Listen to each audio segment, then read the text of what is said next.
Welcome back, everyone. All right, we are going to keep going through, and I really appreciate the first two recommendations were great. So more to come. We're going to go right into the Health Equity Subcommittee's recommendations, and Mia, I'm going to turn it over to you. Thank you. Can you hear me? Yeah? Okay. Thank you so much. And want to recognize my other folks on the committee, subcommittee, co-chairs Teresita Batiola, Carrie Doi, and myself, and then the members, Victoria Nguyen, Dr. Kimberly Chang, and Michelle Kau Honi, and Dr. Kamal Kalsi, and Ajay Baturia, and then the non-commissioned member, Dr. Gwen No Metzinger. And we have multiple priority issue areas that we are addressing, including combating domestic, intimate, physical and or sexual violence, addressing mental health issues, including a focus on AA and NHPI anti-bullying resources, human trafficking, COVID-19 and equitable responses, environmental justice, challenges in accessing healthcare, data collection and disaggregation issues, and healthcare workforce. First, we want to thank the Department of Health and Human Services for starting to plan our recommendation on hosting a summit on mental health for AA and NHPI communities. We're excited to see our recommendation come to fruition. We also want to recognize the amazing presenters who came to talk to us about, in particular, around mental health issues. We got a presentation from mental health presenters, including Dr. Amy Alexander, who is from the Association for College of Psychiatry, Dr. Ann Lee, who is a director of Children's Comprehensive Psychiatric Emergency Program from New York City's Bellevue Hospital Center, Dr. Warren Ning, who is the president of the American Academy of Child and Adolescent Psychiatry, Donna Tran, who is the national president of the Asian Pacific American Medical Student Association, and Dr. Mariam Zulfinger, who is the student mental health fellow. And then we also got a presentation from the National Institutes of Health, from the U.S. Department of Health and Human Services, Dr. Elcio Perez-Stable and Dr. Shobia Srinvasan, and Dr. Yuling Hong, and Dr. Jake Ling, and Dr. Gabrielle Lay. We also got an amazing presentation from AAPI Youth Rising, from Mina Fedor and Jocelyn Lai and Ethan Su. And then we also got a presentation from the Office of Disease Prevention and Health Promotion, and that was from Carter Blakely and Emmeline Ochia. So we're thankful for all of those presenters who came to speak to us about, in particular, mental health issues. So I want to go to the first problem statement, which is talking about while the leading cause of death for AA and NHPI youth is suicide, AA and NHPI youth are some of the least likely to utilize mental health services. And so the, there we go. The background, where is that?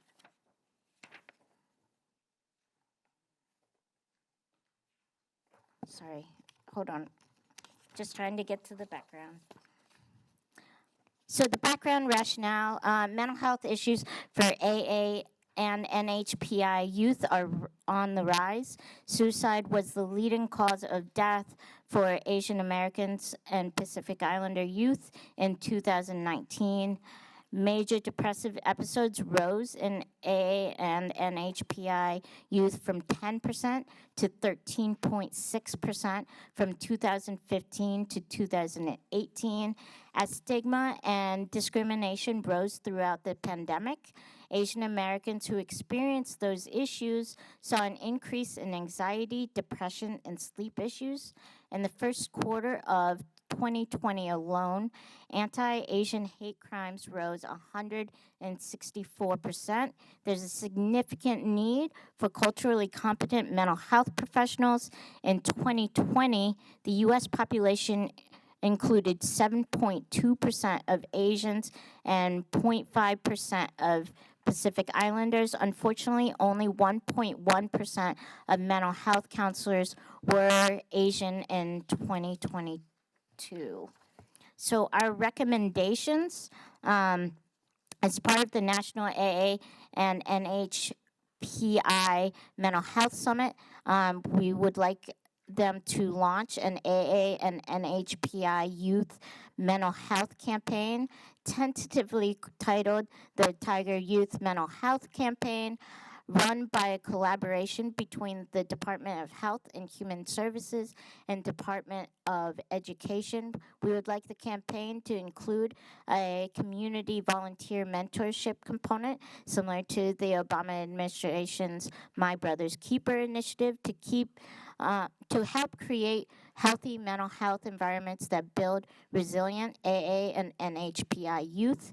We would also like to see a creation of an education campaign for AA and NHPI youth on culturally competent, healthy mental health practices, and run ads partnering with AA and NHPI celebrities discussing the importance of cultural and community pride in mental health, published on platforms utilized by AA and NHPI communities.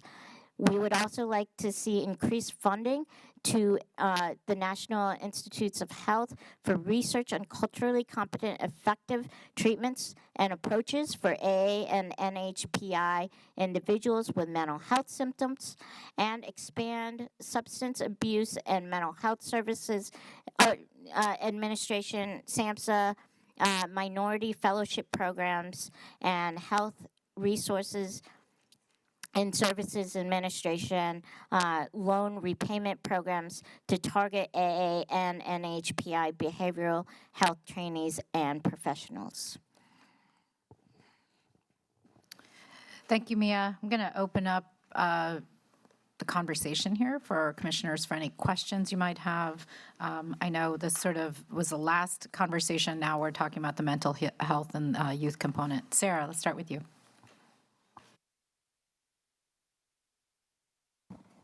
Thank you so much for that recommendation. On behalf of the Data Disaggregation Subcommittee, we received responses, as Emily mentioned, from the Federal Register notice, and I just want to share some thoughts that were submitted by the National Asian American Pacific Islander Mental Health Association on similar topics. One is that they include a component in part of their own initiative targeting young people, which is helping students recognize the importance of claiming their identity, however defined, as a protective factor against racism and homophobia, as they develop a healthy and positive sense of self. So I thought that was a key point maybe to include in this campaign.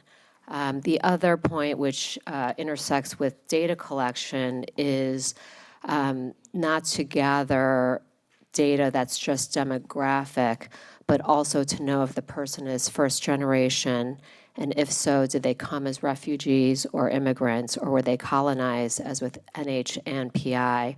Are they third or fourth generation, multiracial, or adopted, as each subpopulation may have different trauma histories and may be impacted by different social determinants of health and have different perceptions of mental health and/or have different ways of communicating. So I just wanted to share that as it relates to this recommendation. Thank you.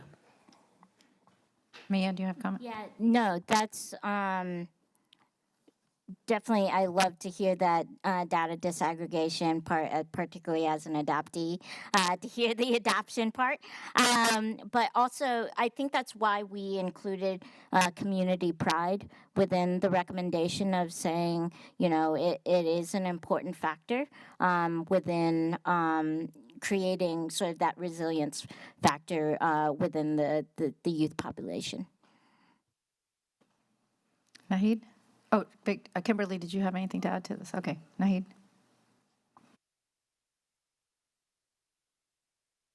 I wanted to commend you for this recommendation. This is so important, and I think we don't even talk about the stigma enough about getting assistance when you need mental health assistance, and so I think this is incredibly important to call out this issue.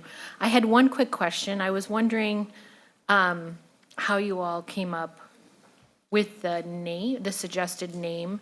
I might be misunderstanding something, but is tiger like a cultural reference? Like, I just wanted to make sure that because this is so important to so many different Asian communities that if we are going to propose a name, and apologies if I misunderstood the meaning of this, but we should make sure that the name is just as inviting as the idea. We are 100% open to whatever name we want to put. It was just a suggestion and something that just came up into, yeah. So totally open to changing the name. Thank you, Nahid. Kimberly? Yeah, yes, this was in response to Commissioner Min's comments and the submitted comments from the Federal Register.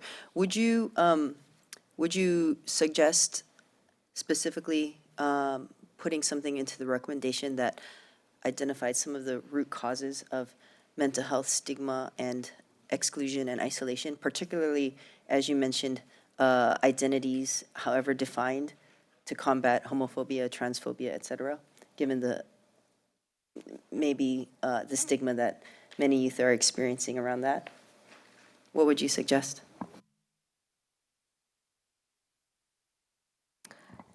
I think that's a great idea. I would also pass this submission on to the Health Equity Committee and maybe follow up with the association, since they've done, it sounds like, pretty specific work around targeting youth. So maybe just to include also there, since it's not my particular expertise, but just sharing the information. But I do think that since they've been running this specific campaign, they might have valuable feedback and learnings that they can share to further their knowledge and specifically targeting people effectively.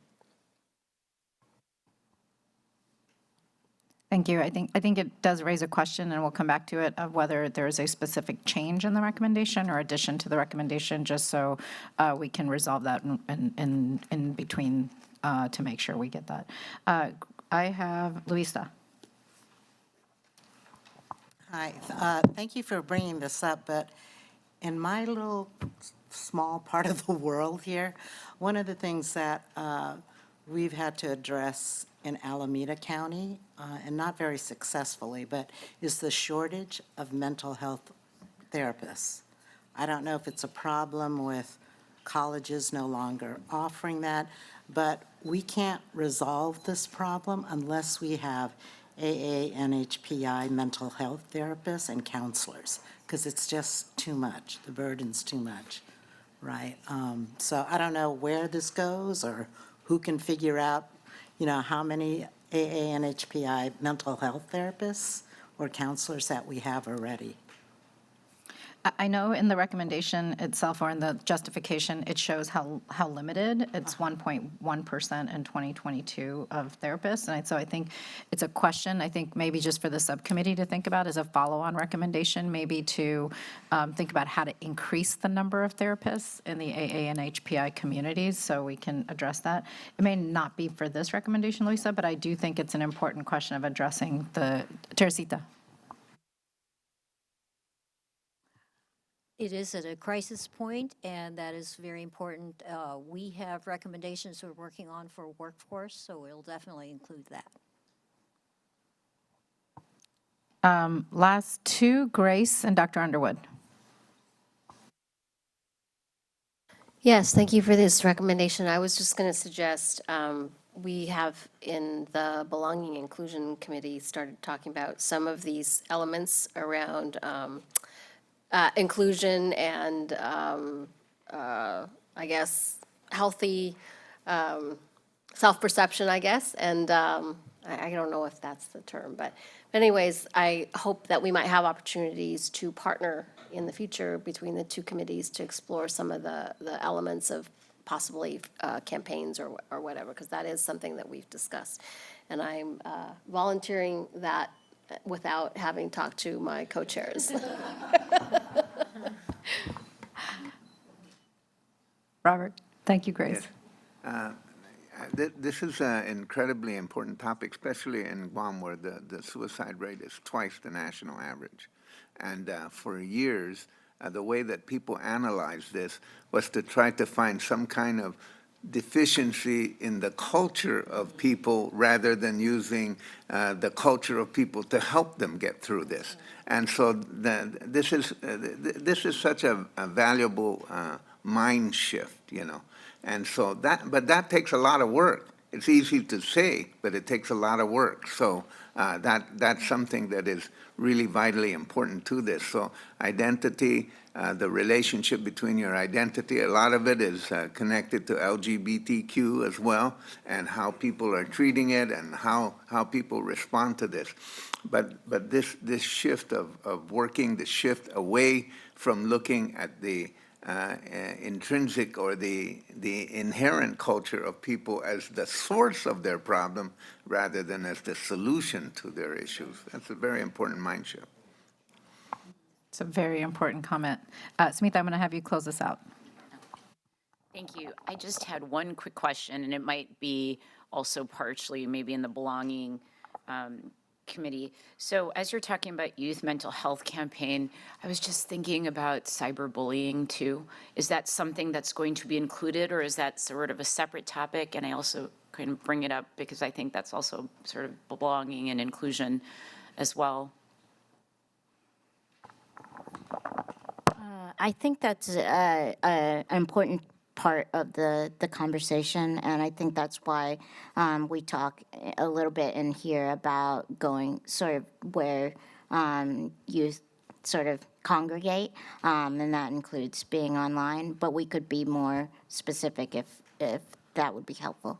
I would just add, I do have a resource available. It's an entity that, it's a legal entity that's really thinking about how to structure that. So if it's something that you want me to connect you with, it might be helpful as you're thinking about that going forward. So as we close out this session, the only comment, Mia, I have is maybe just if you and Sarah can confer offline if there's anything to be changed in this recommendation that you all, the subcommittee can look at. If not, we can also move it to another time in a follow-on recommendation. So I'll leave that to you and Sarah to just work out if you don't mind. With that, I'm going to move on to the next recommendation, which I believe Ajay is presenting. Ajay, just quickly, I just want to recommend to all of the, to everybody presenting, the pacing that Mia had was very helpful for our interpreters. So as you are speaking, please keep in mind that our interpreters are also interpreting. And so the pacing that Mia used was actually a good pacing for them. So please think about that. Thank you. Ajay, go ahead. Thank you. Thank you, Chief Commissioner Sonal. And thank you to all my subcommittee members in helping put together this recommendation. The problem statement, there's a need to raise awareness, evaluate, and address health disparities such as heart disease and obesity in AA and NHPI subgroups living in the United States, specifically with a focus on children and youth. There's a limited data from research studies that examine treatment patterns and outcomes in Asian American subgroups, such as South Asians, and a lack of national education campaigns that are targeted at ANHPI communities. Giving you some background and rationale, heart disease is leading cause of death among ANHPI and disproportionately affects the South Asian population in the United States. One of the major risk factors for heart disease is obesity, which is increasingly prevalent among ANHPI children, youth, and the community. Cultural misconceptions and limited access to preventive care and treatment for obesity exacerbate this problem among these populations. So by establishing a program that supports heart disease research and awareness, the HHS can address these issues and improve health outcomes for ANHPI and South Asian population. So the Commission recommends the establishment of national programs by the Department of Health and Human Services and the Department of Education to raise awareness, evaluate, and address health disparities such as heart disease and obesity in the ANHPI subgroups living in the United States, specifically with a focus on children and youth. Development of obesity surveillance and intervention programs by the Centers for Disease Control and Prevention that focuses on ANHPI children and youth to dispel misconceptions and educate ANHPI communities on how to stay healthy and reduce the impact of chronic diseases using culturally relevant materials, resources, and language translated materials. Creation of a centralized database containing research and data related to ANHPI communities that are affected by heart disease and obesity, such as South Asians. Work with SAMHSA, HRSA, and the HHS Office of Minority Health to increase training, technical assistance, and resources for healthcare providers to improve cultural competency, and language barriers, and ensure that the need of ANHPI patients are being met. Lastly, ensure agency-wide collaboration between HHS and Department of Education to create and disseminate relevant educational information via community outreach in multiple ANHPI languages. The resources developed should be implemented in school health curriculums and be targeted to ANHPI children and youth on topics such as the detrimental effects of high sugar consumption and education on how to read the food and nutrition labels.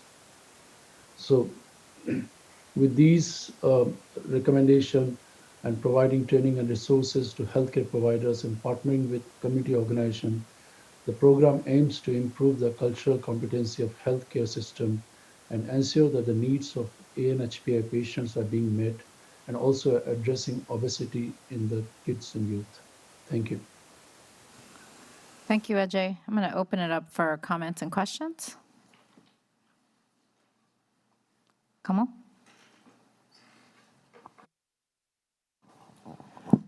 Thank you, Sonal.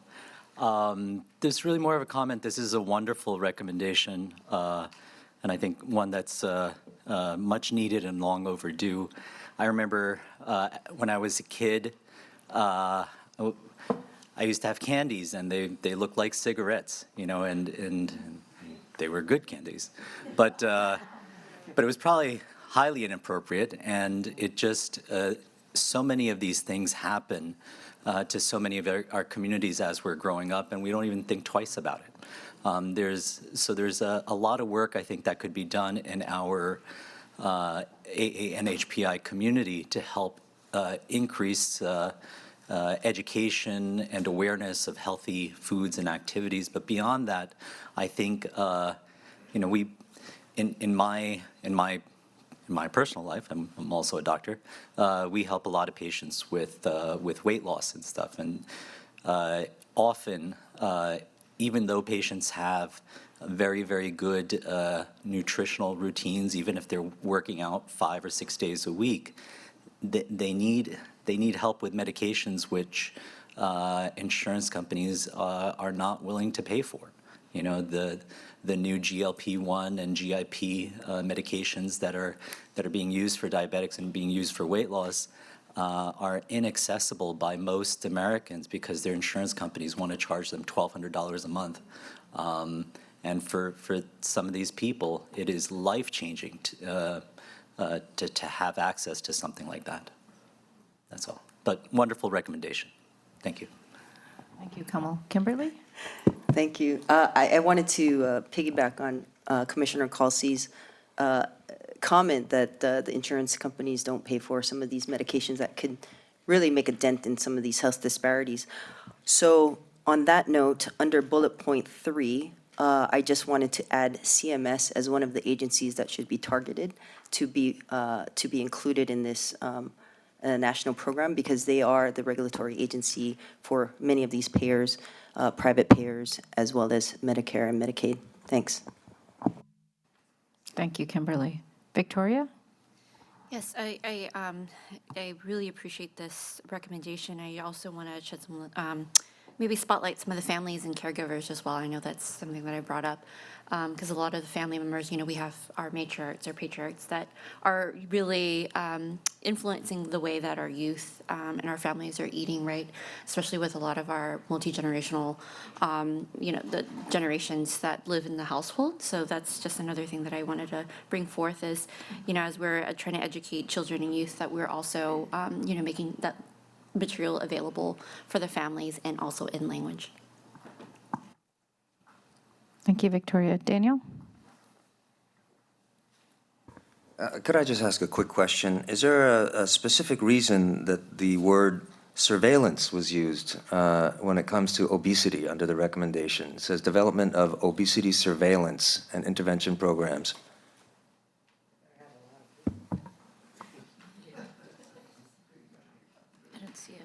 That's right. It's given, the idea is to allow also gathering of the data, which is needed to support further research. So with that context, the surveillance word was used. Maybe he meant survey. Yeah, might I propose a better word like monitoring of something like that because of the connotations that come with surveillance? Absolutely, we can change it. Thank you. Great. Thank you. Thank you, Daniel. Smita? Thank you. I just wanted to, as we're talking about sort of health issues and obesity and nutrition, one thing I realize, especially in the AA and NHPI communities, one of the interesting challenges too is as you're starting to think about it, if you go and trying to figure out how do I eat differently, how do I think differently, it's not always easy, right? To find things that are thoughtful, healthy, appropriate, flavored, culturally thoughtful. So may I just, I don't know if it's something you'd consider, but creation of a centralized database containing research data and maybe nutritional, you know, options or things like that. So, you know, just sort of culturally thoughtful nutritional options to be thinking about as you're moving forward and trying to be healthy. Thank you, Smita. Luisa? So I'm just thinking out loud here, but, you know, all of these agencies are listed, right, in terms of doing research and all of that, which is important. But I also think it's important to hear from people on the ground that are trying to address this, right? So bringing together the FQHC clinics that focus in on AA and NHPI communities, right? So that we hear from professionals who have to deal with this day in and day out and hear from them in terms of what their recommendations are. Because they've had to do a lot with very little resources. Just for everybody listening in, FQHC is federally qualified health centers. Sorry, Reno. Thank you so much. I agree so much with the recommendation. In a way, though, you're kicking over the hornet's nest. The obesity problem is a problem for the general United States. But as you said, Ajay, it disproportionately burdens a lot of AA and NHPI communities. One of what I'm hoping, because, sort of tossing out a large program, I think is a good sort of first recommendation. But, as somebody who's seen this type of policy recommendation come down the pike, it can be overwhelming. And sometimes when these agencies see something that's so overwhelming, they ignore it or, they put it aside. So as an endocrinologist, as somebody who writes for these GLP-1 agonists all the time, because the country is struggling with the obesity epidemic, I pit that against, I can say Pacific Islander, NHPI, interventions that seem to be wildly effective. There's the Pacific Islander Diabetes Prevention Program that has incredible outcomes of retention and weight loss, not just in the Pacific, but they're starting to do it on the continent as well since COVID. And so there's a cadre of experts within AA and HPI, obesity and intervention. So I agree 100% with what Luisa was talking about, in that those of us who are on the ground, those of us who work day in and day out to tackle this problem, know that there's efforts out there that have been successful within our own community that isn't really being, they're making do with what little resources they have.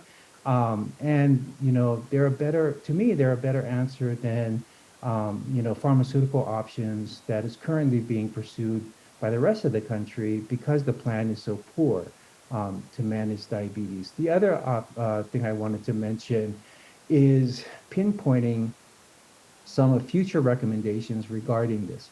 Follow-up recommendations, when you talked about monitoring and data, our data monitoring of obesity, in fact, a lot of conditions, is so poor. The obesity rate in Asian Americans is still, there's not a lot of ways to monitor it currently. Our NHANES, which is the way the nation monitors their health outcomes, is currently on hold. But even when it's not on hold, Asians are oversampled and aggregated. So you hide a lot of the obesity disparities that happen within our Asian subgroups. But at least you're oversampled and you're represented. Pacific Islanders and Native Hawaiians are not sampled or reported at all in these large surveys that track obesity. So when you try to sort of tell people about the obesity problem in AA and NHPI, we're not even talking about the same apples. We're talking about a different fruit because we don't have the same measures. We don't have the same outcomes to sort of say, hey, look, we have a problem in our community. And so, I think maybe in a future recommendation, because I think the data disaggregation had talked about trying to go after more equity in regards to this data reporting. We can work on a joint recommendation regarding that. Thank you. Important point, thank you. And I think that, so I have several comments here I'm just going to read through.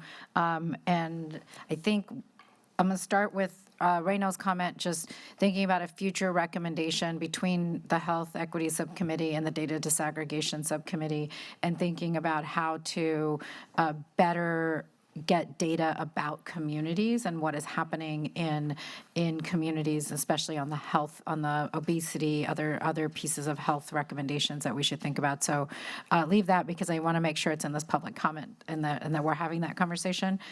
In the recommendations, there's some changes that were recommended. Development of obesity monitoring and intervention programs, so taking out the word surveillance. creation of a centralized database containing research and data as well as nutritional options related to for AA and HPI communities, just adding that. Adding in CMS as one of the agencies to work with SAMHSA, HRSA, as well as CMS and HHS Office of Minority Health. And I believe this is a recommendation, but I just want to make sure I'm capturing it, of making sure in here that we are collaborating with local experts in community, including federally qualified health centers.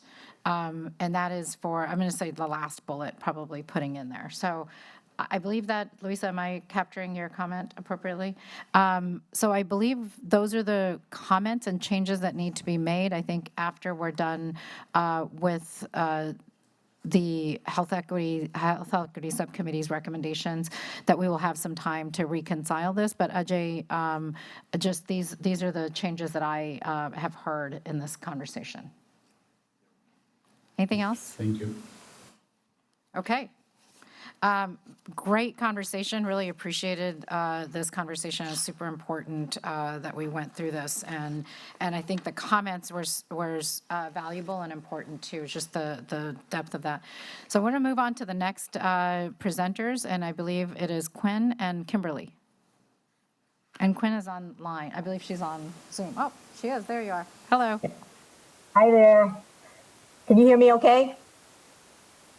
Yes, we can hear you. Thank you. So professional certified interpreters provide better health outcomes than ad hoc interpreters. By ad hoc interpreters, we mean family members or other bilingual staff that's not certified. So there's, just to provide the background, there's a lot of literature and previous research that has shown that we get better quality health care when we use professional interpreters for patients who are limited English proficient. And this is pretty much bore out across many different medical settings. For example, there's more comprehension. Patients reported that they understand their diagnosis and treatments better when there's a professional interpreter used.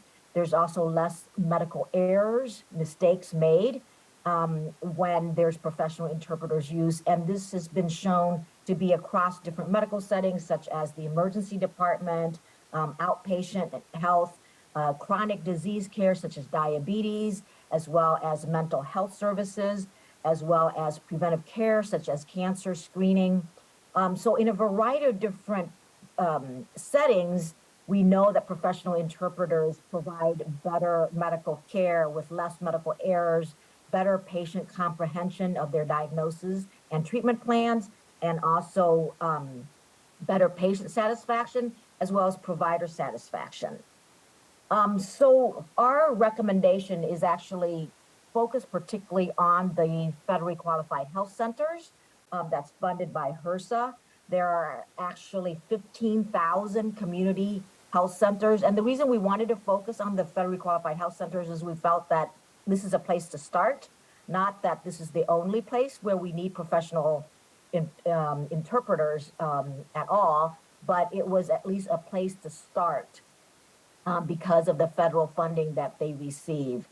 So our recommendation is that by 2024, for AA and NHPI communities, as well as other limited English proficient populations, HRSA, the Health Resources and Services Administration, should collect language access data from federally funded community health centers. So again, this is just the first step, but I think that right now, federally qualified health centers, they do report to HRSA as far as how many different interpreters and languages they may have, but they don't go into the details of, are there enough interpreters there to use during visits? So we're basically aiming for kind of a process measure that basically makes HRSA to develop measures for reporting in their uniform data system. That's the data system that HRSA uses to keep track of the quality of care given at federally qualified health centers. So HRSA should develop measures for reporting in uniform data system on percentages and number of patients with preferred languages other than English, including data on the languages spoken. the percent and number of patients who are limited English proficient, and the percent and number of visits when professional certified interpreters were utilized for limited English proficient patients. And we know that a lot of our health centers that are focused on AA and NHPI are really doing a great job. We have many of our federally qualified health centers, represented here among the commissioners, but we know that in other places, they're not doing such a good job. And because there's 15,000 different community health centers across the United States, we wanted to make sure that the quality of care for limited English proficient AA and NHPI are given with the professional interpreters, and that's why this is a recommendation. And again, as I said, it's very targeted toward federally qualified health centers, but we thought this was a place to start. And we plan to have more recommendations in the future on interpreters for limited English profession patients, but this is just the first one. Gwen, thank you so much. I'm going to go ahead and open it up for conversation and questions if anyone has any. Grace, I see you. So does somebody have just a really short description of how these health centers are funded? Are they like a formula funded? Are they individually grant funded? And so the question relates is, how do the federal obligations to provide language access intersect with this? Teresita, I'm going to have you just go. Let me ask Dr. Kimberly Chang, and there's definitely others there, Teresita, who can answer, and Victoria. We have multiple members on our subcommittee that are leaders in the federally qualified health centers movement, so I want to make sure that they get a chance to talk about that. Hi, Dr. Quinn. I'm sorry. I was going to try and use your formal name, and Quinn was the only thing that came into my mind. So I just recently retired from a federally qualified health center, which is the International Community Health Services in King County, Washington. Federally qualified health centers, that's on, right? Or FQHCs. Thank you, Mia. I have my own personal assistant today. They receive a small amount of funding from the federal government as part of their base, and this is to serve specifically uninsured patients. The mission of FQHCs is to serve the uninsured, underinsured, and in the case of Dr. Kimberly Chang's health center and my former health center, we specifically target Asian American, Native Hawaiians, and I don't know if you also have Pacific Islanders in your population.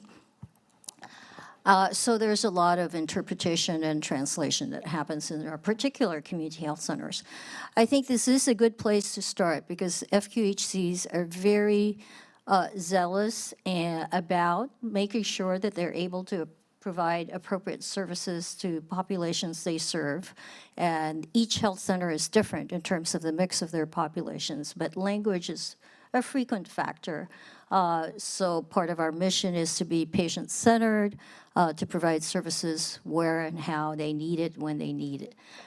So it is a good place to start. And I also think that once we start there, that it should be a standard for everybody else. Hospitals and other healthcare providers are required to provide language services, but very often we know that that does not happen and that family members are relied upon or friends are relied upon, and is not the best way to provide good healthcare information because of the language divide. That a lot of things do not translate very easily. Mm-hmm. And culturally, and even for family or emotional reasons, there are many ways that patients are shielded from the true messages that need to be delivered and heard. So can I just follow up one more question related is, so how much of your, generally are the health centers serving the Medicaid population? I'm just.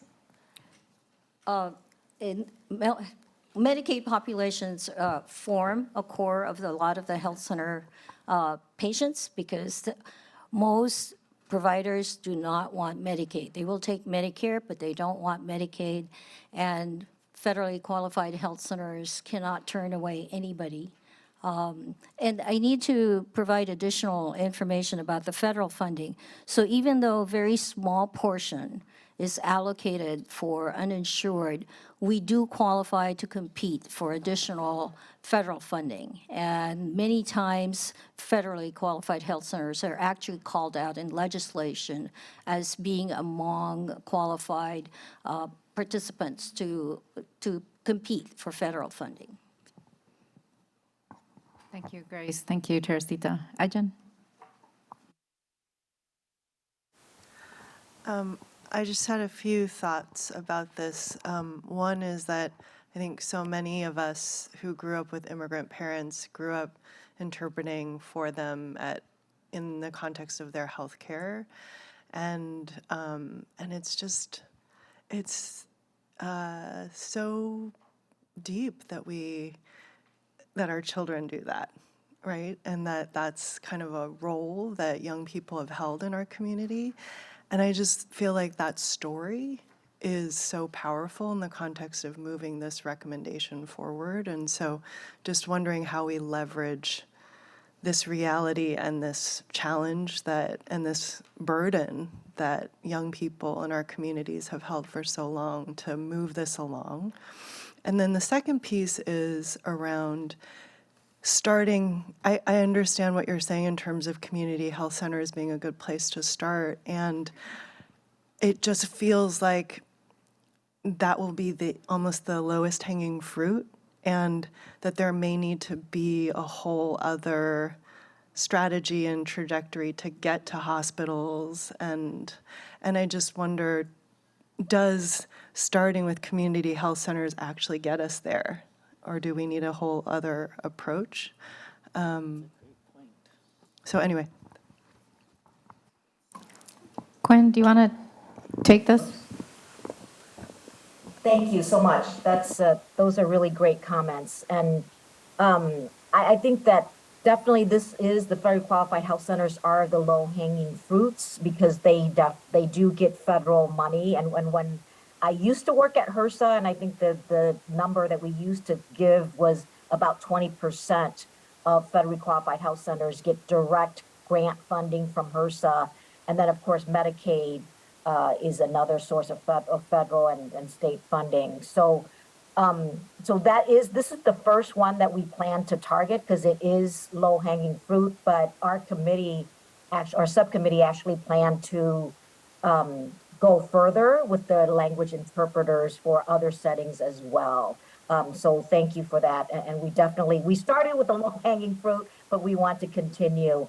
And I think I really appreciate your comment about the children interpreting for their parents. And I think that research has shown that it works, for the most part, but especially if there are sensitive issues such as mental health or particularly, intimate partner violence, or even issues such as, gynecological, that are sensitive issues, both the parent and the child feel very uncomfortable that the child is being put in this position as a medical interpreter who is not trained.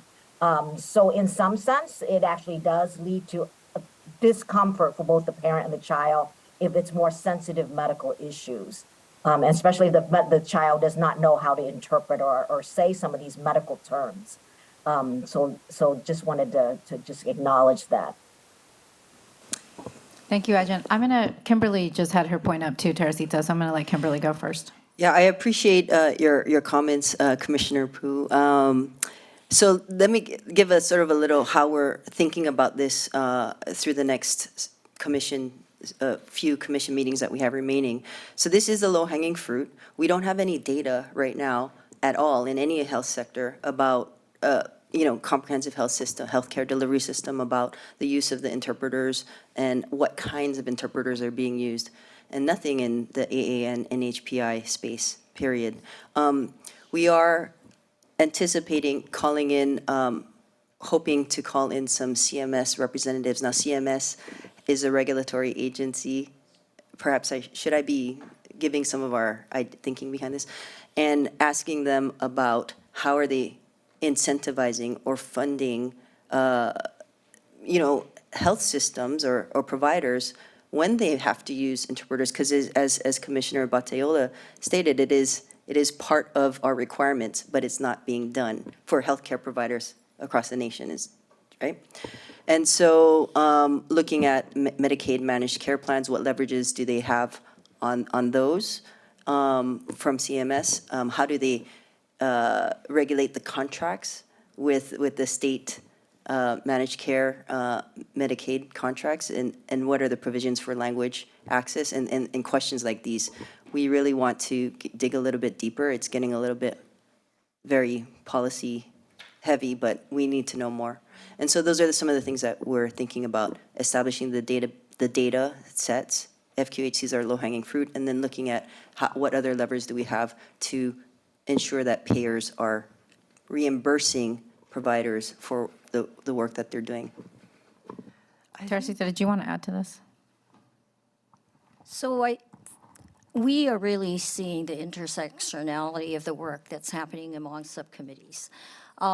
So my former health center, prior to COVID, had 50 distinct languages that it had to have interpretation and translation for. During and post-COVID, it became 70 different languages. And we're not just talking about Asian Pacific Islander languages, we're talking about East African, Eastern European, and of course, Spanish.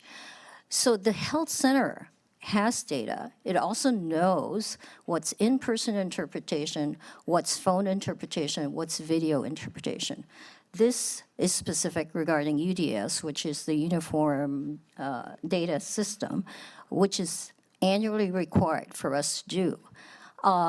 And the intersectionality part is that Commissioner Underwood earlier talked about how nationally the numbers may not be friendly, but when you start looking at regions and you start seeing that certain regions have certain presence of different languages that are marginal, negligible, hard to see nationally, I think this is what we're driving towards. And as my other subcommittee co-members have said, this is just the beginning step. We need to have that data.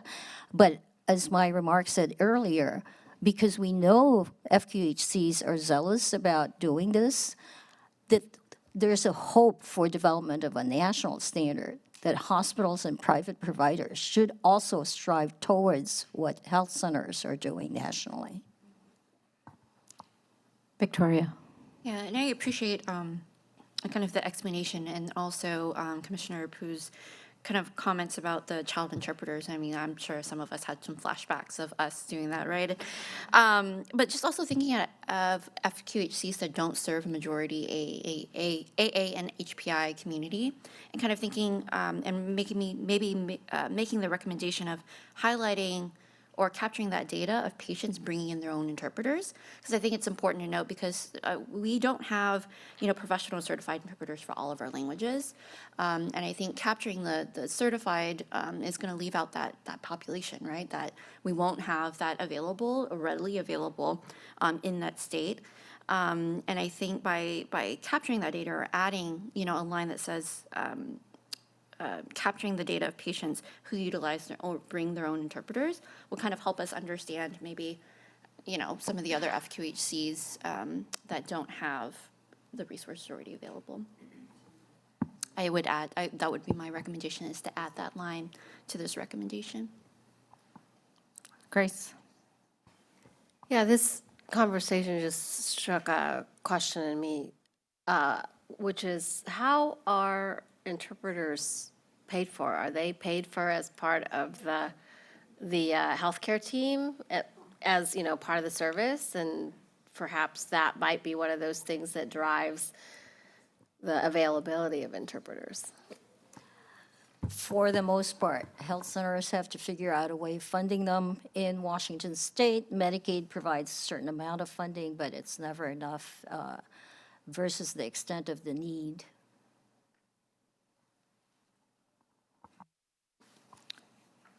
I do not see any more. Agenda, you have more. I just Go have ahead. one quick thing, which is that this seems like a really powerful area to build coalition with other non-English speaking populations to move progress forward.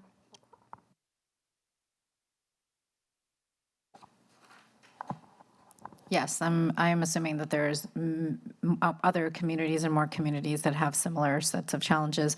Couple of things I want to just, there is a very specific addition that has been recommended, which is capturing data on how many people are bringing in their own interpreters.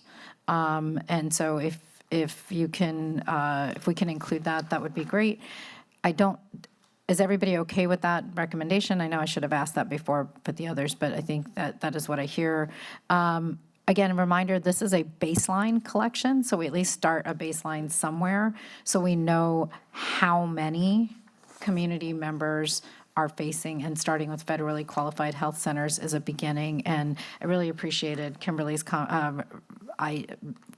thoughts on where you're going with this. I think it helps understand sort of the pathway that you are all looking at. And I think for the other subcommittees, if there's a place here where you would want to do some co-work, this is an opportunity, because now we have this publicly available. So I appreciate that. And then finally, I think this question of coalition building is really important, and to think about, as we think about further recommendations, especially with money for interpreters or other things, how might we build a coalition with other communities that we could help build that out, so federally qualified health centers don't have to come up with the money themselves. Teresita? Something for this commission to consider is how we interact with the other commissions, because that is a powerful way of coalition building too. I'm going to take that as a reference of coming back and saying, what is a way for us to think about that? And we can come back to you with, in your subcommittees, of how we think about collaborating with other commissions. But I think in a future, this might be just something, this is going to lead into the next topic of conversation. This might be something that we also think about as a recommendation, maybe for future commissions, to think about how they work with other commissions and how we might come up with some collaborations that may work across commissions. So I am going to move us into our next conversation, which is actually a strategic planning conversation before Secretary Becerra comes here. He is going to be coming here at noon. Oh, anything? Oh, Quinn, I want to say, I'm sorry, I apologize. I want to say thank you for that recommendation. It's an important recommendation, and I think it starts us with a really great baseline, so I really appreciate that. And it was a great conversation here, so really appreciated it. Thank you for joining us for this portion of the conversation. Want to move into the next conversation, which is a strategic planning conversation. And this is more to think through sort of, next steps. So I'm going to give you some ideas for us to think about, just to put on the table, and there may be more. So please don't limit yourself to what I say. Limit yourself to your own imagination, which is great. Do we want to commission, at our next commission meeting, do we want a speaker to come speak to us? And that could be Secretary of, Education, it could be Secretary, it could be thinking through who you might want to come speak at the commission meeting, but we have to put that into the planning, so just want to put that as an idea out there. Again, we will have to produce a commission report at the end, how we might want to think about producing that report, and any other big picture topic ideas that we might be missing that we should be talking about. So I'm going to open up the conversation. Again, do not limit to what I put out here. This is just a conversation starter. Daniel. I'll start with the obvious and say it would be fantastic if the president could come.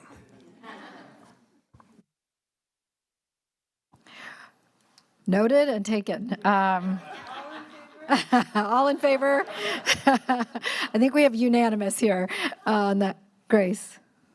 Yeah, given our last conversation about and how language access intersects with everything, it would be great to have a little bit more from DOJ, perhaps Anita Gupta or folks to talk about, what the agencies are doing as it relates to interagency work on that. Great point. Amy? Although there are no decision as to where the next meeting would be, it would be important to have a speaker from that community or that locality to highlight the issues where we're meeting.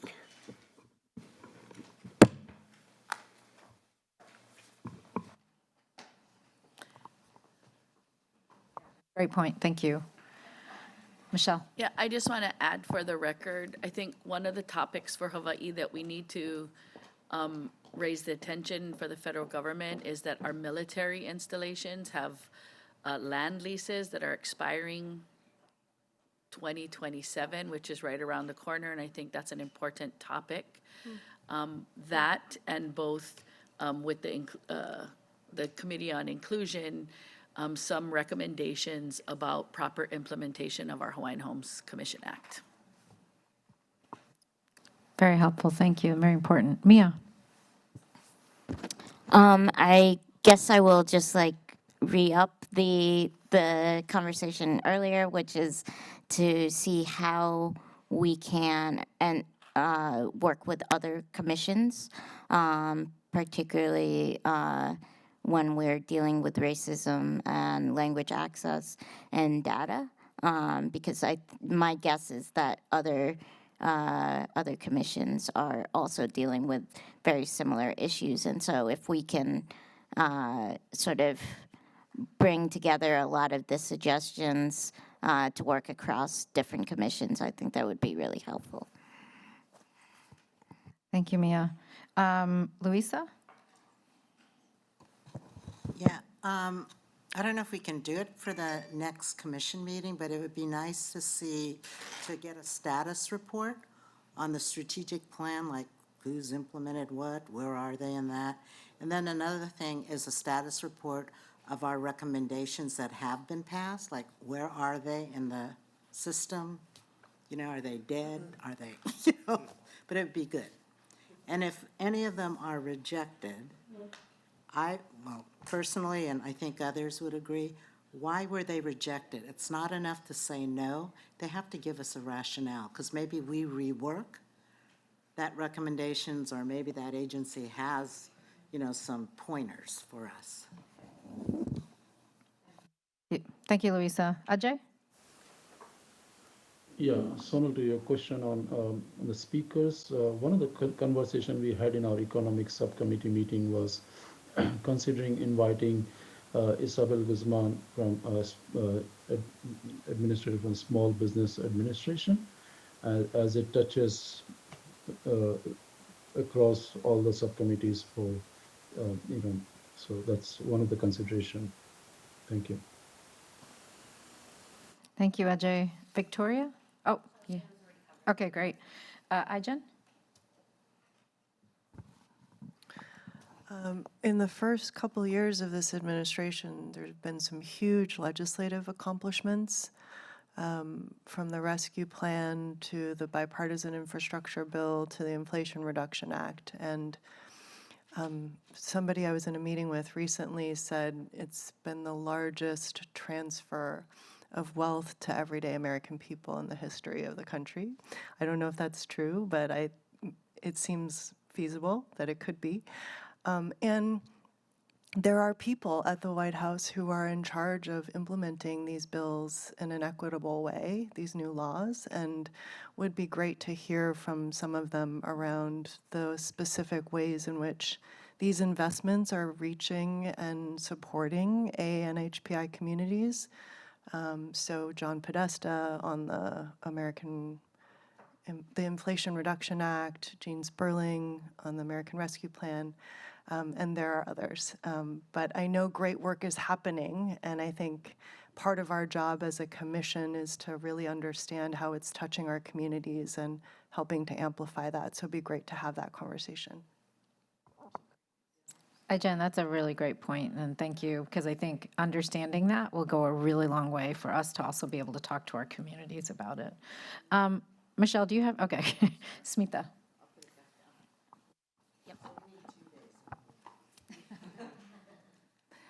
So I would start by reinforcing Daniel's obvious speaker is the president would be amazing. But I think there are a few others that have come up. Ajay mentioned Isabel Guzman from SBA. I think Vivek Murthy, the Surgeon General, would be amazing. I think especially given some of the conversation we've had around mental health and language access and some of the other components. Also, as he's an Asian American, I think the other one that would be interesting now is our new secretary, especially as we're talking about labor and workers' rights. That's come up a lot in our committee, and I know Luisa's always been really great about championing that for our committee and other points. So I would love to sort of do it in such a way where we're highlighting also some of the great leadership of the Asian American that have been appointed, but also how we can sort of think about great things that we need to accomplish as well.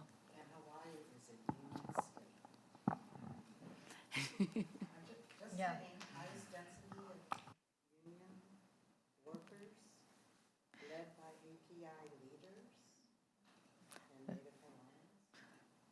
Thank you, and thank you, And I also Smita. have to put one more in. I've Senator Duckworth also, because she's such a great Asian American and champion for some of the legislative agenda, especially related to Asian Americans. I think that's one of the reasons we're all here today. So she was another great option, I think, for us. Great. Thank you for all of that. Nahid? I would echo the suggestions by many of my other colleagues and just add that I'd be really interested in hearing from some Asian American corporate leaders about the role of corporations in addressing so many of the issues we talk about. In our subcommittee, I've been thinking about that quite a bit with relation to hate and belonging, and particularly as someone new to corporate America, I would be very interested in seeing and learning more about corporate commitments to address these issues. Do you have any recommendations or thoughts on specific people? I will give you a list. Awesome. Thank you. Amy? There's so many excellent people to invite, but I thought I'd throw in the fact that Senator Mazie Hirono was one of the introducers for the anti-hate COVID bill, and also the only immigrant in the U.S. Senate, and she would be an excellent presenter on the many of the subcommittee issues. So I'm gonna make the obvious ask here, which is, aside from the president, which I put that as number one, how do we want to prioritize? Because we have potentially three commission meetings left, and we just need to prioritize in the asks. Certainly we'll make 2 or 3 at a time, just because you never know when somebody can or can't do it. But I think it might be worth us thinking through like the prioritization.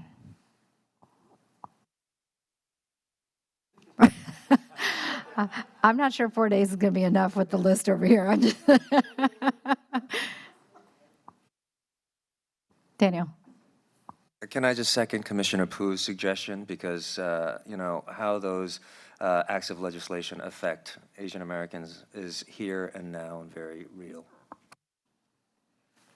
I will say, by asking that question, it also asks the agents and those that are doing implementation to be thinking about it, because sometimes just the ask itself forces a different conversation. Others? Nahid? Sorry to add to the list, but I think it would be really helpful to hear from the Attorney General directly.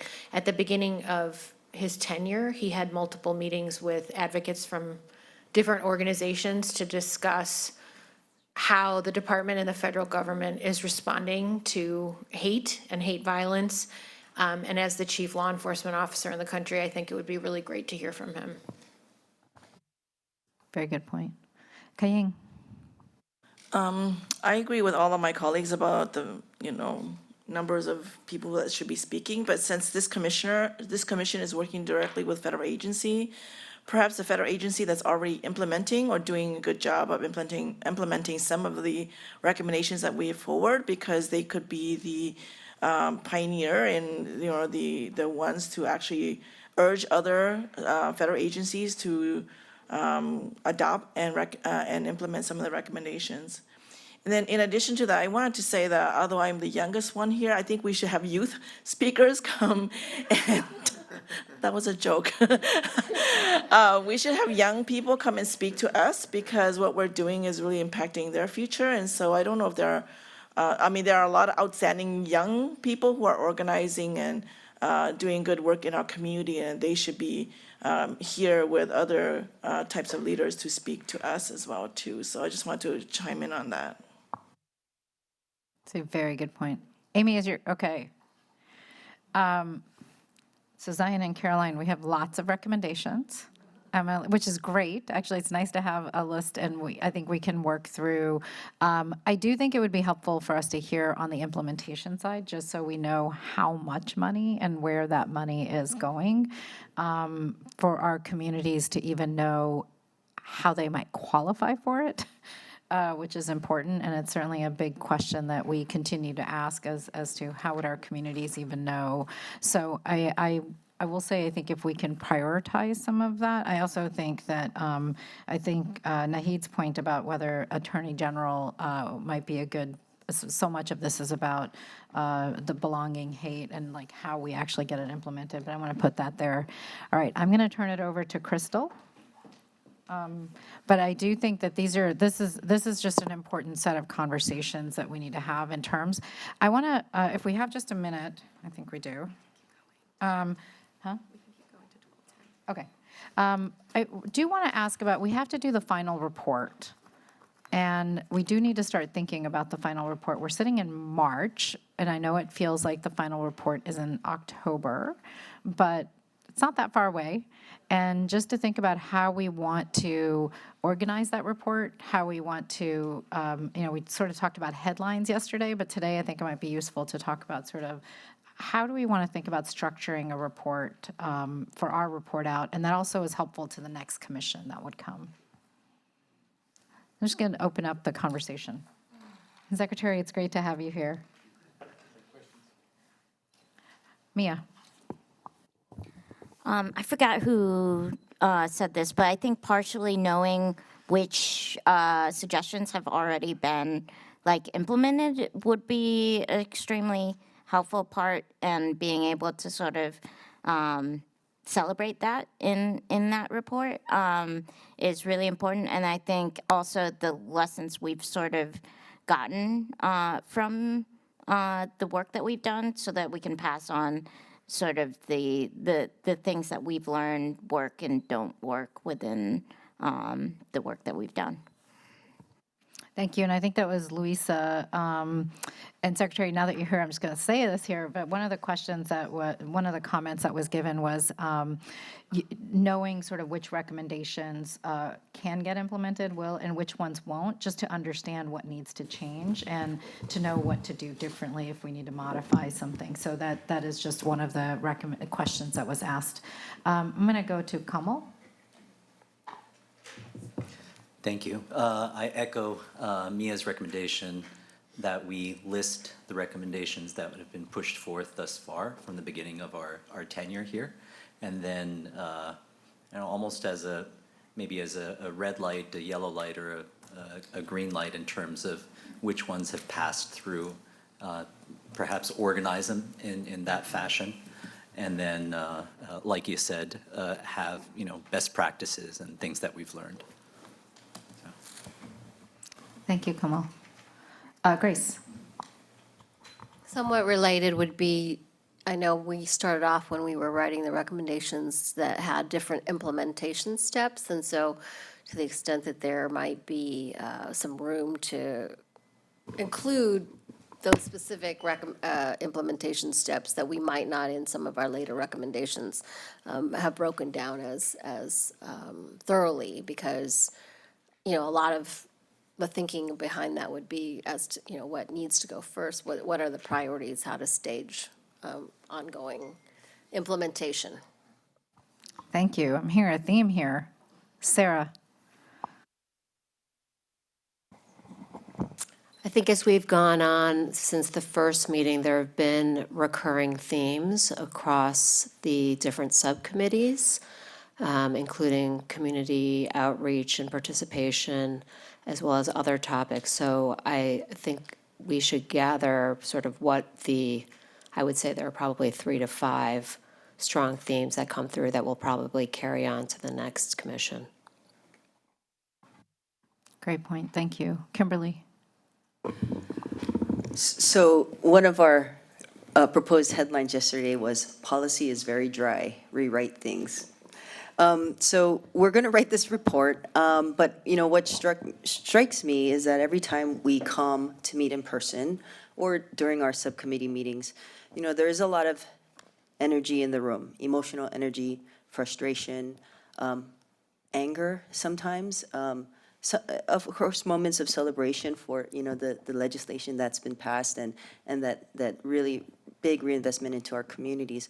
But I would like to suggest that in this report there is a front statement that either from you, Commissioner Shaw, or just all of us collectively that captures some of we've been waiting a long time for this, and we've had other commissions that have done the same exact work and probably very similar recommendations that we've done, and we're still saying the same thing. So let's move. We don't have time to wait. People are dying and getting left behind. Thanks. Kimberly, thank you. Amy? I think the report could be nice and fat or a little bit shorter and more attractive and readable. But one of the items that should be included would be facts and data about the AA and NHPI community, because every recommendation we have a lot of little details and evidence to support our recommendation. But a lot of people who will be reading this report are not going to be looking at this percent and that percent and in this. So it has to be condensed well in a statistical way, as well as whenever we talk about data, we oftentimes think about statistical data, but the data of lived experiences and case studies, we might want to have in the report real stories included in the background or data. Amy, thank you. And I think that also follows well with Sarah's point about putting it into themes and making sure that the data can support the themes, but I really appreciate that. I'm going to really quickly go to Zoom because Reynald's on I know he had a comment too. No, I've agreed with all the comments so far. But in regards to sort of looking at past reports from the commission, I agree with Amy. Like going through all of them was difficult to sort of filter through what things would be useful. And so you had to read each entire document in its entirety. And so my recommendation would be the usability of the report, how we break it down, how it's presented, and how it can be easily referenced. I would think that the most common way we would do it is to break down topics through subcommittee, but I would see like commissions in the future or advocates looking at our subcommittee topics, and this speaks to sort of the work of the commission, that it's hard to sort of reference based on our topics because we've done so much work, and so I think if we pay some detail to how users can interface with our report, it'll have a lot more impact going forward. Thank you, Reynald. I think that's super important, and I think how we present it will matter a lot. Teresita? My recommendation will actually be slightly different. It continues to strike me the intersectionality of what all the different subcommittees have been reporting on. Subcommittees have been very important because we've been very functional. But as we continue to make these recommendations, there are so many different aspects to very specific issues that can't be captured in one subcommittee. So mental health is an issue, language access is an issue. So to the extent that maybe we can have it by subject with contributing subcommittees should be a recommendation. And as well as we address it that way, how it relates to, I think what Amy was also suggesting, which is providing an overall picture of who we are, how different we are, how diverse we are, and where our numbers are. Thank you, Teresita. Ijen, we've got like 2 minutes now between you and Smita, so I'm gonna see if we can do it short and quick. Okay, then I'm going to recommend we actually have a different conversation about this because it's, I think, important for us to be clear about the goal of the release of the product, right? What is it that we're trying to achieve with the actual report and who is the audience for it? Because that, I think, really shifts how we think about how much data versus how many stories versus like overall message and format. So that would be my suggestion. Great point, Ijen. Thank you. Smita? Thank you. I think my mind sort of encompasses some of the same thoughts, but I would probably open this up by talking about how great the commitment was by the administration to advancing equity and justice overall, and how what has been done by the administration and how we've contributed to that. I think we started out with 4 priority areas when we first met, and we broke out into 7 subcommittees to move forward. So sort of speaking into that idea of, it's really subjects that we were trying to tackle rather than specific overall themes. I would probably also include things that work and things that didn't work. The rolling recommendations was a really extraordinary opportunity for people to see really, putting things to paper and getting them out there. Our economic equity summits have been amazing and a great hit and inclusive. Implementable ideas, that they're turning, I think yesterday one of the headlines was turning ideas into action. And I think that's something we've done really well. But I would also probably talk about some of the things we didn't get to accomplish because we did have a limited time. And it's, while we've done a lot, that way it also sort of leads a roadmap to these are some of the things we were thinking. And maybe, those are things that we leave for the next group of people that come in. Okay, I'm going to turn it over to Crystal. This was a super helpful. Yeah, please. My only suggestion is once we have this report, however it comes out, to also think about, can we get it out in some kind of a social media friendly platform where we can digest everything, each subcommittee to like 1 minute or less. And I think the idea is that we need to really get the message out about all our recommendations to the actual community itself, because they'll be the ones who can continue to hold everybody accountable, the agencies accountable as we disband. So it would really just be like, how do we really make it social media platform friendly, and let's do something fun with it, like a Schoolhouse Rock about each of the recommendations. You'll get people to know about it, not just be a dry report that might die. I think Schoolhouse Rock has now moved to TikTok. I think Schoolhouse Rock has now moved to TikTok.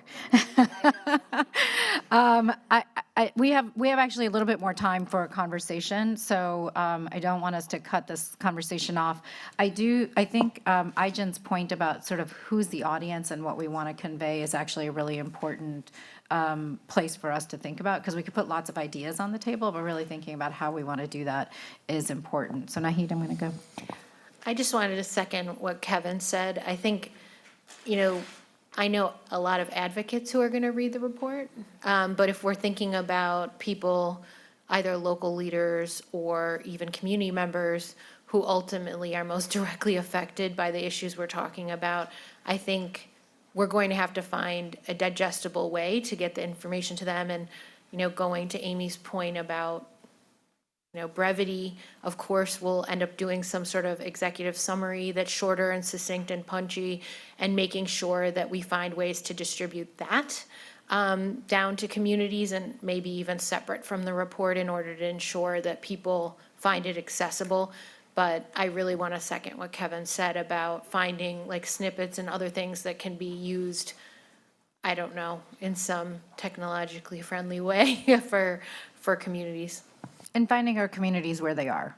So it's not always the technology as much as knowing where they are and how to get to them. Grace? And building on that point, and given one of the priorities of the commission, thinking about language access as part of it. Thank you. Kaying? Yeah, I got really excited when Kevin talked about that as well too. So I wanted to center our community. I mean, I think we're all here because of our community, and so how to make it very accessible to the numbers of diverse community groups that will be using this as an advocacy tool, if not for the federal agencies, then for their local community, because it's really important that if we can't do something nationally, that they're going to be using this data to convince their local leaders and governments to do a better job of addressing specific, needs in the community. I also want to say that I think the other audience that I really think needs to understand this better is government agencies, right? And how do we put it in a way that is easy for them to access it and to implement it? Because a lot of times they also need community voices, and if we can't be there, then at least the report will be served, will be something that would serve as something for them to convince their hierarchical systems to implement this. And I know that coming from Minnesota, we've been able to really convince our government leaders to do more, but they often need hard data, as Amy and I were talking about. Even though we have a lot of lived experience stories, they need that hard data, and I think that the hard data is going to convince them that the lived experience and the community voices are very powerful. And so for me, that combination of community-centered and then policymaker are the main audiences for me. And so how do you make it accessible? And I just want to say we can't assume that federal agencies and government people are much more competent than local community leaders. And so anything that's very basic and easy to understand, because they are also very overwhelmed with their own work, that, we make it easily accessible to everybody who's going to be implementing some of this recommendations. So, thank you. Victoria? Yeah, I want to echo what the commissioners just shared about making it accessible for the community. Sometimes we use a lot of language and terminology and jargon, right, that I think a lot of our community members may not be comfortable or familiar with. And, we were talking about even the size of it, right? But I think we need to focus on distilling the information, right, and making sure that we make it more fun, right, to access, or however the community is going to access it. And I think we also need to think about how we're going to be using this information to share it out to the community. We have such an incredible ethnic media community as well, right? And again, sometimes translating the material is grueling, right? And I think for our ethnic media, we need to make sure that the information that we do present is something that they could use and, translate into their respective languages and push out in their communities. Yeah. Kamal? I wanted to share for the record that New Jersey is not a suburb of New York City. We also have better pizza. But Those are some fighting words there. It's true. The fighting words. But you may come and partake. All are invited. So, but I think all of these recommendations are amazing. I agree with each and every one of them. The one thing that we've not been able to sort of utilize is really the platforms that each and every one of us have as commissioners. So we are a highly underutilized resource in that regard. So my hope is that from now until the end of whatever time we have together, that when we are able to distill these recommendations down into something that's happy and fun and sweet, that we could take them back to our communities through our individual platforms as White House commissioners. Daniel? To that point, and everyone else's, starting with Commissioner Kim's, excellent name, by the way, I would just say there's the report itself, and then there's the proliferation of the report. And I think that's just an important distinction, because we have different audiences, to Commissioner Poo's point, that, and to Commissioner Yang's point. Who the report is intended to reach is one thing, and then getting that report and distilling that report is a second thing, and perhaps that should be its own recommendation for our next meeting. That is a very good point. Louisa? So providing a written report is one thing, but it also should be a call to action to our communities, because they have to implement this stuff, and what are the resources that are going to be available? Because if I just got a report, it's like filed away. But if I'm challenged, like, okay, now it's a call to action, what can we implement specifically?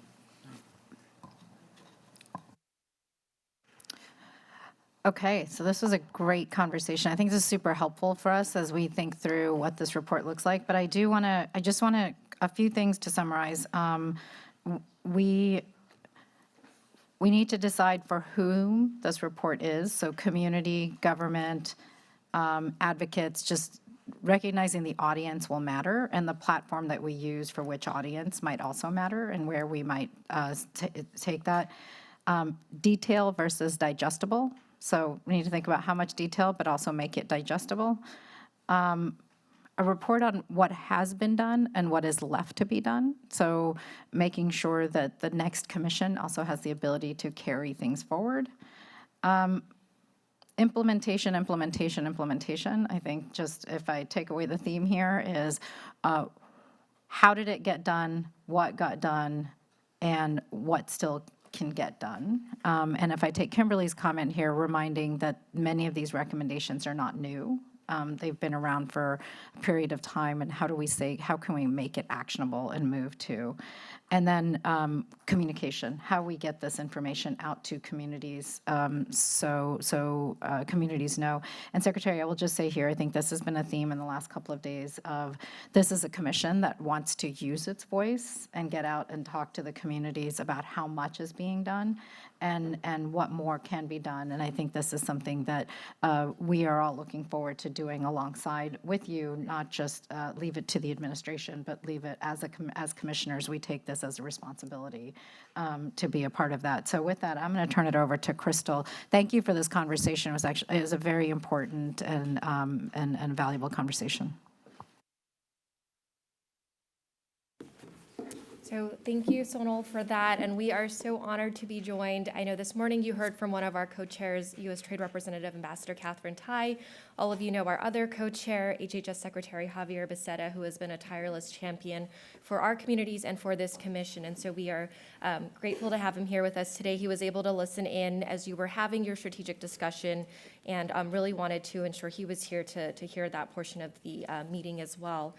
So it is now my honor to introduce our commission co-chair, Secretary Javier Becerra, who is the 25th Secretary of the U.S. Department of Health and Human Services and the first Latino in history to hold this office.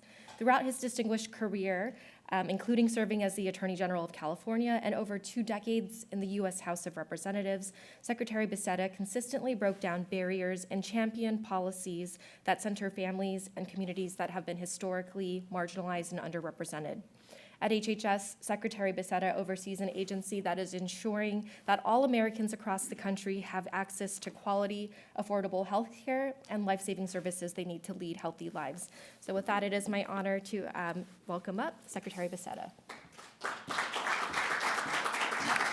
Actually, Crystal, if it's okay, can I speak just, says, if I can use some of my time to follow up on what you all were saying, and I'm glad I caught I think most of that conversation about the recommendations. I was trying to get here as quickly as I could so I could be engaged in that conversation. So I'm going to curtail some of the remarks that I would have otherwise made. Obviously, I have to mention that I think we're all thrilled that the president in just a few hours will be in Monterey Park. I know many of you had been advocating to make sure that the president could get there as soon as possible. Many of us did the same thing. The president followed through, and I think we have to give him credit. I mean, as busy as the schedule is, I think he understood how important it was to be there in Monterey Park. I know Congresswoman Chu and I had conversations about this many a times.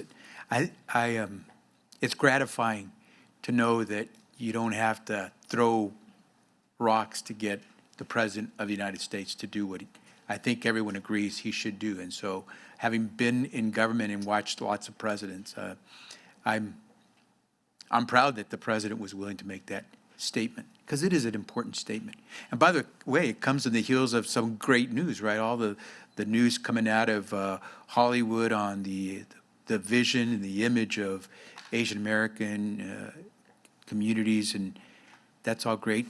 On the heels of having Julie Su nominated to be a cabinet member. So it's, there's always both sides of this. And I'm glad when we can report and the president can report on some of the good stuff.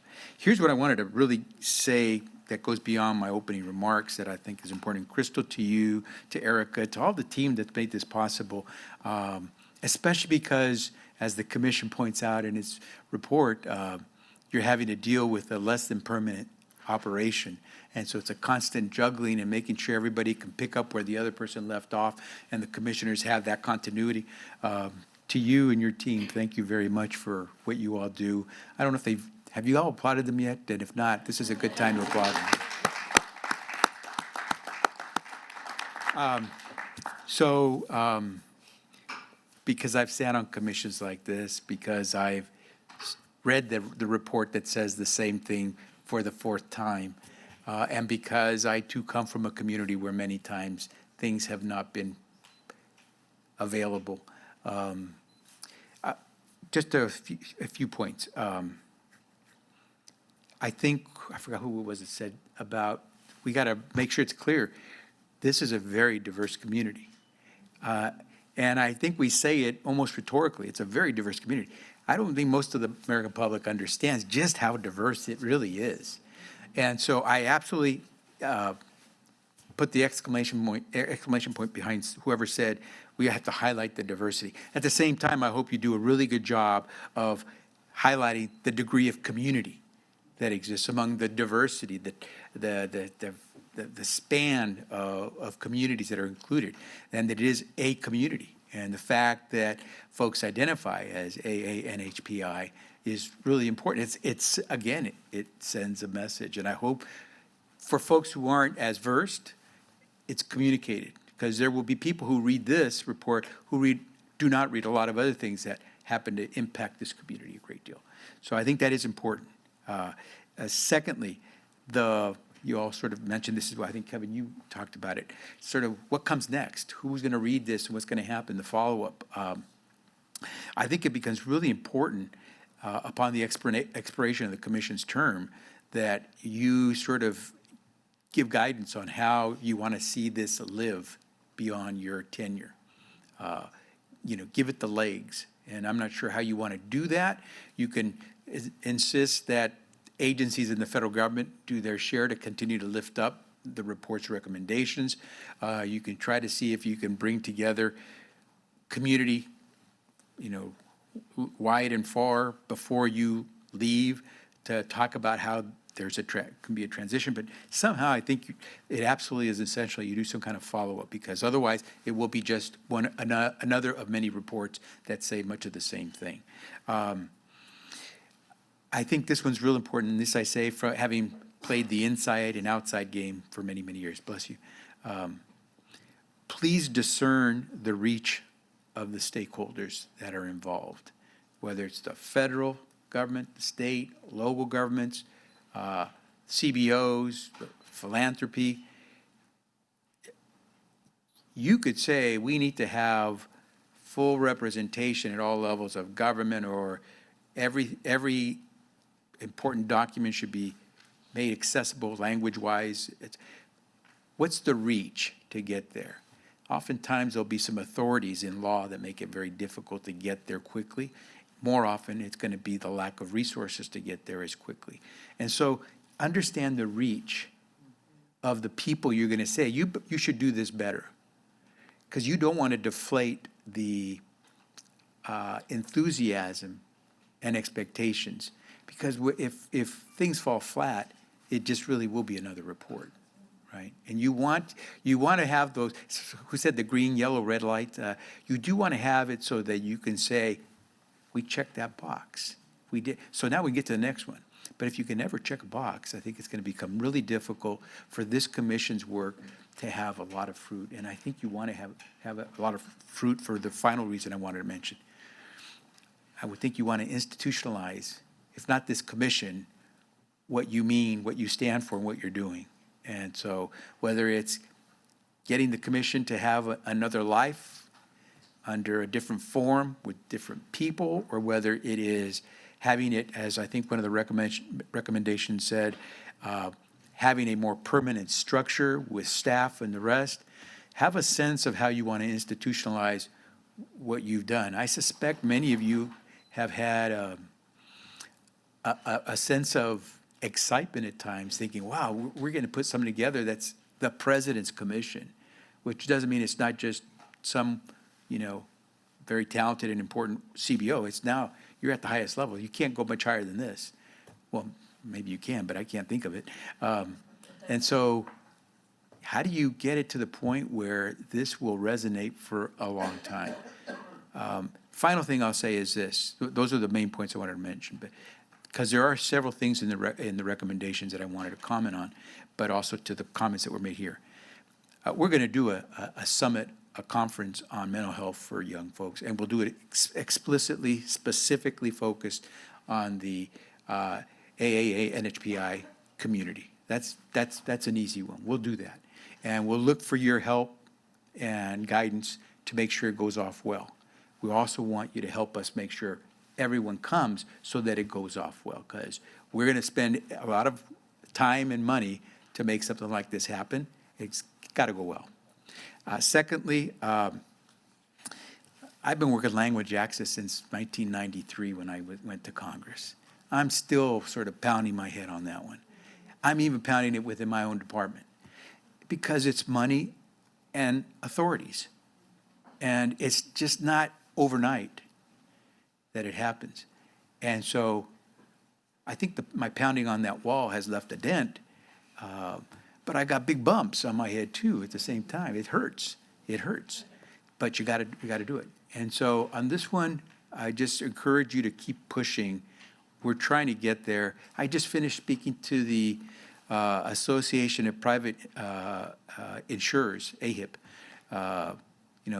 the Humanas, the United Healths, and so forth. And one of the things I mentioned when they said, how can you deal with equity? I said, language access. Help us get there faster. And I gave my first experience as an attorney. My first job as an attorney working in legal services was representing, in this case, it was a Puerto Rican, mostly Puerto Rican community in the central part of Massachusetts, Worcester, Massachusetts, that was trying to access a hospital that no longer exists. But they were having difficulty communicating because hardly any of the staff could communicate. And for those who were limited in their English proficiency, it was difficult to understand what they were being told. So that was 1980, mid-'80s. It's still here.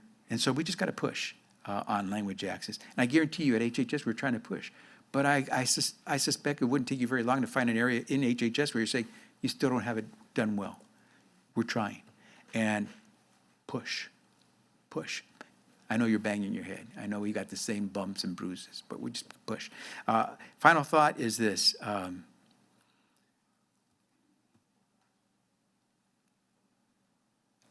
think you're going to do something. I do believe you're going to have success. But it's going to be because you've got folks on the inside now. It's no longer just an outside game where you're sort of knocking on the door asking for folks to sort of let you in. That's the beauty of this thing.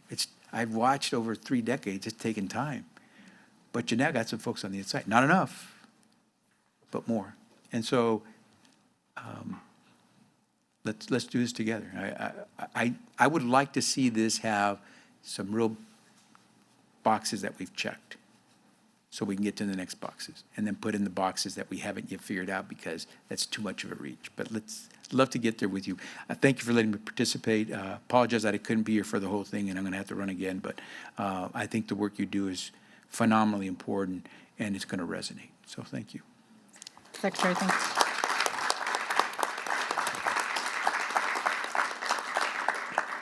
Thank you, Secretary, and it's such an honor to have you here and your commitment. It's so obviously clear, so thank you very much. One of the comments that we had in an earlier session was just how we can work together with other commissions, because some of this is not, as you said, it's not just one community pushing for language access. There's multiple communities pushing for it, and how we can do this together. So that is something that we would like to do as a commission too.